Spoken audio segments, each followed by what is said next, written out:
दोस्तों, आज की इस वीडियो में हम बात करेंगे आखिर औरत का वह कौन सा अंग बेशर्म होकर दबाने या फिर चूसने से अचानक अपार धन की प्राप्ति होती है। लोग औरत का कौन सा अंग दबा और चूस कर अमीर बन जाते हैं। जो भी मनुष्य औरत का यह अंग दबाता या चूसता है, उसके घर में सदा माँ लक्ष्मी का वास रहता है और माँ लक्ष्मी की कृपा सदैव बनी रहती है। तो दोस्तों, आज की इस वीडियो में हम बताएंगे औरत का वह कौन सा अंग है जिसे हर पुरुष को दबाना या चूसना चाहिए। नमस्कार दोस्तों, आप सभी का स्वागत है आज की इस बेहद ही ज्ञानवर्धक जानकारी भरी वीडियो में। दोस्तों, आपको पता चल ही गया होगा कि आज की वीडियो में हम क्या सीखने जा रहे हैं। दोस्तों, अगर आप चैनल पर नए हो तो चैनल को सब्सक्राइब करें और हर हर महादेव लिखना न भूले। और साथ ही इस वीडियो को जो लाइक और सब्सक्राइब करेगा, लक्ष्मी माँ उसके घर पर सदा कृपा दृष्टि बनाए रखे। दोस्तों, एक बार की बात है, एक गांव में शिव नाम का व्यक्ति रहा करता था। वह अपनी पत्नी से बहुत ज्यादा परेशान था क्योंकि उसकी पत्नी बात बात पर हमेशा उसे ताना मारा करती थी कि तुम्हारे पास है ही क्या, घर में खाने तक को कुछ नहीं है। दोस्तों, उसके घर में बिल्कुल कंगाली छाई हुई थी। एक भी रुपया नहीं था और उसके घर में खाने के लिए अन्न का एक दाना तक नहीं था। दोस्तों, एक तो घर में खाना नहीं था, ऊपर से पत्नी का ताना। वह बहुत परेशान हो गया। उसे समझ ही नहीं आ रहा था कि मैं क्या करूं। एक दिन की बात है, शिव अपने घर से एक सुनसान रास्ते पर निकल गया। वह उस सुनसान रास्ते पर चल ही रहा था कि उसे एक साधु तपस्या करते हुए दिखाई दिए। वह उनके पास जाकर बैठ गया। जब साधु ने अपना तप खत्म किया तो सिर्फ उनके सामने रोने लगा। साधु ने शिव से कहा, पुत्र, तुम्हें क्या समस्या है? तुम क्यों रो रहे हो? आखिर क्या परेशानी है तुम्हें? तब शिव ने साधु महाराज से कहा, हे महाराज, मेरी एक पत्नी है जो कि मुझे रोजाना ताना मारती है। मैं बहुत गरीब हूं तो मैं क्या करूं? कितना भी कुछ कर लूं लेकिन धन ही नहीं कमा पाता हूं। अभी तक एक छोटा सा धंधा था, वह भी पत्नी के क्लेश की वजह से चौपट हो गया। वह दिन रात मुझसे झगड़ा करते रहती है। अब तो मैं दाने दाने के लिए परेशान हो गया हूं। हमारे घर में खाने के लिए कुछ भी नहीं है, इसके अलावा पहनने के लिए कपड़े भी नहीं है। लेकिन मैं अपनी पत्नी को समझता हूं कि वह मुझे ताने ना मारे और मुझसे झगड़ा ना करे, लेकिन वह बिल्कुल भी नहीं मानती। साधु जी, इसी वजह से मैं बहुत ज्यादा परेशान हो गया हूं। इसी वजह से मैं घर छोड़कर यहां आया हूं। वे साधु जी कहते हैं, रो मत बेटा, मैं तुम्हें यह काम बताने जा रहा हूं। तुम्हें औरत का सिर्फ यह अंग बेशर्म होकर कर दबाना या चूस लेना है। अचानक तुम्हारे घर में धन की प्राप्ति हो जाएगी। तुम देखते ही देखते बहुत अमीर बन जाओगे। साधु जी कहते हैं, जो भी पुरुष औरतों का यह अंग दबाता या चूसता है, उसके घर में कभी भी धन की कमी नहीं रहती है और ना ही उसके घर में कभी लड़ाई होती है, या जो भी व्यापार करता है उसमें हमेशा तरक्की होती है। साधु जी कहते हैं, अब मैं तुमको औरत का वह अंग बताने जा रहा हूं। इसे ध्यान से सुनना और अपने जीवन में इस पर जोर करना। तब शिव साधु जी महाराज की बातें बहुत गौर से सुनता है और कहता है, जितना जल्दी हो सके मुझे यह बता दो। दोस्तों, तभी साधु जी महाराज उस आदमी को एक कहानी सुनाते हैं और बताते हैं, एक नगर में एक किसान रहता था। उसके बहुत सारे खेत थे जिस पर वह दिन रात मेहनत करता था। उसके घर में किसान और उसकी पत्नी रहा करते थे। उस किसान और उसकी पत्नी ने आपस में बहुत ज्यादा प्रेम था। उसके घर में किसी भी प्रकार की लड़ाई झगड़ा या किसी भी प्रकार का क्लेश नहीं होता था। इसी वजह से उसके घर में सदैव माँ लक्ष्मी का वास रहता था और उसके खेतों में इतनी ज्यादा पैदावार होती थी कि वह दिन प्रतिदिन और अमीर होता जा रहा था। उस किसान और उसकी पत्नी में इतना प्रेम था कि आसपास के लोग उन्हें देखकर जलते थे। धीरे धीरे उसके पूरे गांव के लोग जान गए, किसान और उसकी पत्नी में बहुत ज्यादा प्रेम है। धीरे धीरे ये बात उस नगर के राजा तक पहुंच गई। दोस्तों, किसान और उसकी पत्नी की बात जब राजा के पास पहुंचती है तो राजा भी उसके प्रेम की काफी ज्यादा तारीफ करते हैं। वह सभी से बताते हैं कि हमारे नगर में एक किसान और उसकी पत्नी रहते हैं जिनमें कभी भी लड़ाई झगड़े नहीं होते। उन दोनों में आपस में इतना प्रेम है कि मैंने ऐसा अपनी जिंदगी में कभी भी नहीं देखा। एक बार की बात है, राजा पूरे नगर में ढिंढोरा पिटवाते हैं कि इस नगर में जितने भी लोग हैं वह सभी अपने घर में घी का दिया जलाएंगे। राजा की पत्नी पूछती है कि आप ऐसा क्यों कर रहे हैं? सबके घर में घी का दिया क्यों जलवा रहे हैं? राजा अपनी पत्नी की बात सुनकर कहते हैं, दीपक प्यार की निशानी होता है। जिसके घर में घी का दीपक जलाया जाता है उसके घर में सदैव प्रेम बना रहता है, और मैं चाहता हूं कि जो प्रेम किसान और उसकी पत्नी के घर में है वह हमारे पूरे नगर में रहे, पति और पत्नी के बीच। इसीलिए मैं हर घर में दीपक जलाना चाहता हूं। दोस्तों, राजा के सैनिक जाते हैं और हर जगह नगर में ढिंढोरा पिट देते हैं और कहते हैं कि सभी के घर में रात भर घी का दीपक जलाना चाहिए। दोस्तों, राजा की बात मानकर सभी नगरवासी अपने घर में दीपक जला देते हैं, लेकिन जैसे ही आधी रात होती है तो सभी के घर के दीपक बुझ जाते हैं, लेकिन किसान के घर का दीपक वैसे ही चलता रहता है। दोस्तों, दीपक हमेशा किसान की पत्नी जलाती थी, लेकिन उसकी बात नहीं मानती थी। वह हमेशा अपनी ही मनमानी करती थी। उसका जो भी मन करता था वो वही काम करती थी। लेकिन किसान को इस बात से कोई भी दिक्कत नहीं होती थी, क्योंकि किसान बहुत समझदार था। किसान सोचता था, यदि मैं अपनी पत्नी को रोक टोक करूंगा तो घर में बेवजह ही लड़ाई झगड़े होंगे। इसी वजह से कई चीजें किसान अपनी पत्नी की ये बातें अनदेखा करता था। किसान इस वजह से अनदेखा करता था कि उसके घर में प्रेम बना रहे। राजा अपने महल में चढ़कर पूरे नगर का नजारा देख रहे थे। उन्होंने देखा कि सारे नगर में किसी के घर में दीपक नहीं चल रहा है, लेकिन किसान के घर में दीपक जल रहा है। तब राजा अपनी रानी से बोलता है कि देखो, किसान और उसकी पत्नी के घर में दीपक जगमगा रहा है, लेकिन पूरे नगर में कहीं भी दीपक नहीं जल रहा है। इसी से पता लगता है कि किसान और किसान की पत्नी में कितना प्रेम है। तब राजा की पत्नी राजा से बोलती है कि जो किसान और उसकी पत्नी में प्रेम है वह किसान की पत्नी की वजह से है, और इसी वजह से उसके घर में इतना ज्यादा प्रेम है। दोस्तों, जब राजा रानी की बात सुनता है तो कहता है कि नहीं, तुम्हारा सोचना गलत है।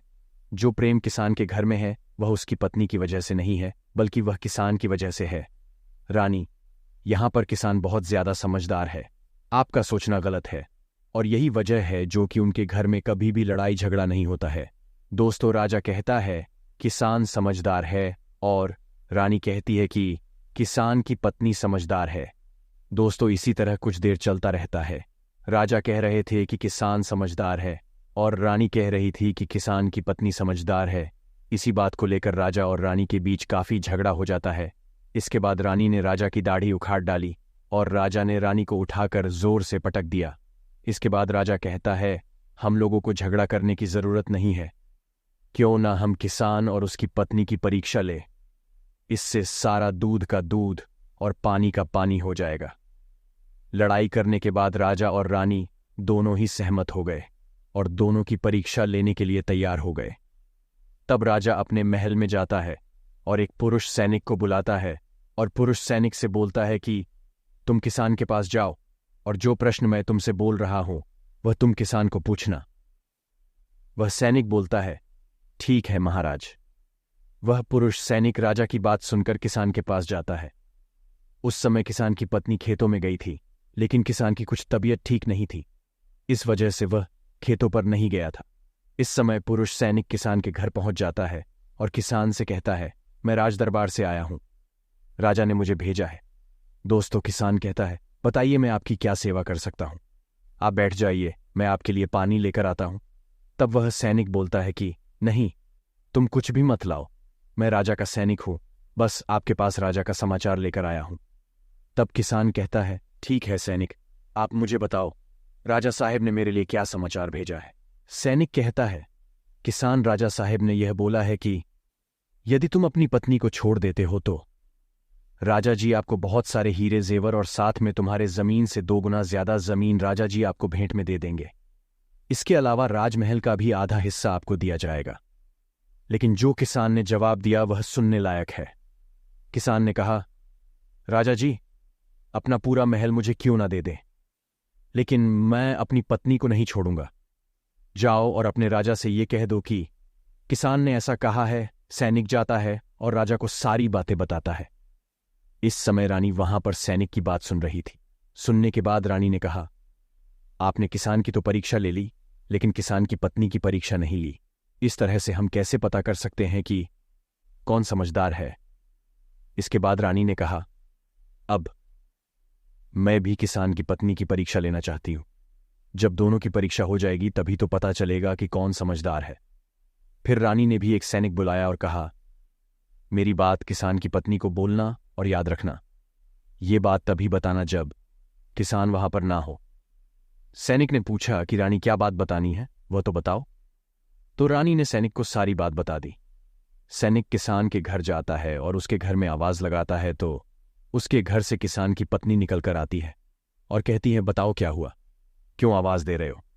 तो सैनिक ने कहा कि राजमहल से आया हूं, मुझे रानी ने भेजा है। किसान की पत्नी ने कहा, बताओ किस लिए आए हो?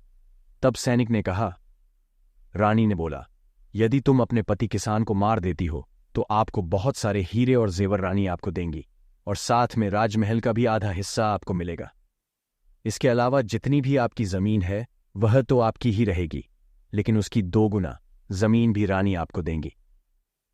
ये बात सुनकर किसान की पत्नी तैयार हो जाती है और कहती है, ठीक है, यदि मुझे इतना कुछ रानी साहिबा देंगी तो मुझे मंजूर है, मैं अपने पति को मार दूंगी। तब सैनिक पूछता है कि रानी को कैसे पता चलेगा कि आपने अपने पति को मार दिया है? तभी किसान की पत्नी बोलती है कि मेरे घर में जो दीपक जल रहा है, जब मैं किसान को मार दूंगी तो उसे बुझा दूंगी, तभी आपको पता चल जाएगा कि मैंने किसान को मार दिया। अब सैनिक किसान की पत्नी की बात सुनकर राजमहल जाता है और रानी को सारी बात बता देता है। किसान की पत्नी की बात सुनकर रानी तो बहुत अचंभित हो जाती है। राजा और रानी को स्त्री जात से बहुत नफरत होने लगती है। उसी समय राजा अपने नगर के सभी लोगों को बुलाता है और कहता है कि मैं चाहता हूं कि मेरे और मेरी पत्नी की वजह से किसान की जान न जाए। तुम लोग ऐसा करो, उस किसान के घर जाओ और सारी बातें बता दो और उस किसान को बचा लो, वरना किसान की पत्नी उसे मार देगी। इधर सैनिक किसान के घर जाते हैं और सोचते हैं कि किसान की पत्नी किसान को रात में मारेगी और दिया बुझाएगी। इससे पहले ही हम किसान के घर में पहुंच जाते हैं और किसान को बचाते हैं। दोस्तों, जैसे ही राजा के सैनिक किसान के घर पहुंचते हैं तो देखते हैं कि किसान तो मरा पड़ा हुआ है। तो सैनिक किसान की पत्नी से बोलते हैं कि तुमको तो किसान को रात में मारने के लिए बोला गया था, लेकिन आपने अभी किसान को क्यों मार दिया? तब वह किसान की पत्नी बोलती है कि किसान को तो मुझे मारना ही था, रात में तो सिर्फ मुझे दिया ही बुझाना था, इसलिए किसान को तो मैंने दिन में ही मार दिया। सभी सैनिक तुरंत ही किसान के घर से दौड़े दौड़े जाते हैं और राजा रानी को सारी बातें बताते हैं। राजा और रानी दोनों क्रोध से आग बबूला हो जाते हैं। इसके बाद राजा और रानी किसान की पत्नी को बंदी बनाकर लाने के लिए अपने सैनिक से कहते हैं। सैनिक जाते हैं, किसान की पत्नी को बंदी बनाकर लाते हैं। राजा किसान की पत्नी से पूछता है कि ऐसा उसने क्यों किया? तुम लालची औरत हो, तुम्हें पैसों से ज्यादा प्यार है। तभी किसान की पत्नी ने जवाब दिया और बताया कि मुझे तो किसान को पहले से ही मारना था, वो तो मैं कोई बहाना ढूंढ रही थी, क्योंकि किसान की आदत बहुत ही खराब थी, वह मेरे साथ बहुत खराब व्यवहार करता था। तो राजा ने कहा, ऐसा क्या करता था? किसान की पत्नी ने जवाब दिया, वह मेरे नाक का ऊपर वाला हिस्सा अपनी उंगली से हमेशा दबाया करते थे। इसके अलावा किसान एक काम और मेरे साथ करता था, वह किसान मेरे कान का पिछला हिस्सा अक्सर अपनी जीभ से स्पर्श करता था। राजा ने पूछा, ये बताओ, जब आप लोग गरीब थे तब क्या किसान आपके साथ ये काम करता था? तो किसान की पत्नी बोलती है, नहीं महाराज जी, तब ऐसा नहीं करता था। तब राजा ने कहा, मैं समझ गया कि किसान ऐसा क्यों करता था। उसी समय साधु जी ने शिव से पूछा, तुम्हें कुछ समझ में आया क्या? औरत का कौन सा अंग दबाने तथा छूसने से लोगों को अचानक धन की प्राप्ति होती है? तो शिव ने कहा है, साधु जी, मुझे अभी समझ में ही नहीं आया। तभी साधु जी कहते हैं, अगर अभी समझ नहीं आया तो मैं फिर से तुम्हें बताता हूं। किसान अपनी पत्नी के साथ पहला काम करता था, वह है उसके नाक के ऊपरी हिस्से को अपने उंगली से दबाता था। तो जिस भी मनुष्य के घर में पैसों की किल्लत है, उसे अपनी उंगली से औरत के नाक के ऊपर के हिस्से को जरूर दबाना चाहिए। दोस्तों, औरत के नाक के ऊपरी हिस्से को बहुत ही शुभ माना जाता है। इसी वजह से जो ये काम करता है वह हमेशा धनवान पुरुष बनता है। दूसरा काम है कि जो भी पुरुष औरत के कान का पिछला हिस्सा अपने जीभ से स्पर्श करता है, उसके किस्मत के द्वार खुल जाते हैं, उसे अचानक धन की प्राप्ति होती है। ऐसा इसलिए होता है क्योंकि औरत के कान के पिछले हिस्से में माता लक्ष्मी का वास रहता है। जब आप ऐसा करते हैं तो माता लक्ष्मी आपसे प्रसन्न हो जाती है और आपको अपार धन की प्राप्ति देती है। और आपने एक बात तो जरूर ही सुनी होगी, औरतें माता लक्ष्मी का रूप मानी जाती है। इसी वजह से इस संसार में जो भी मनुष्य यह 2 पवित्र काम करता है, उसका घर धन से भर जाता है, जो कि इस कहानी में किसान भी अपनी पत्नी के साथ करता था।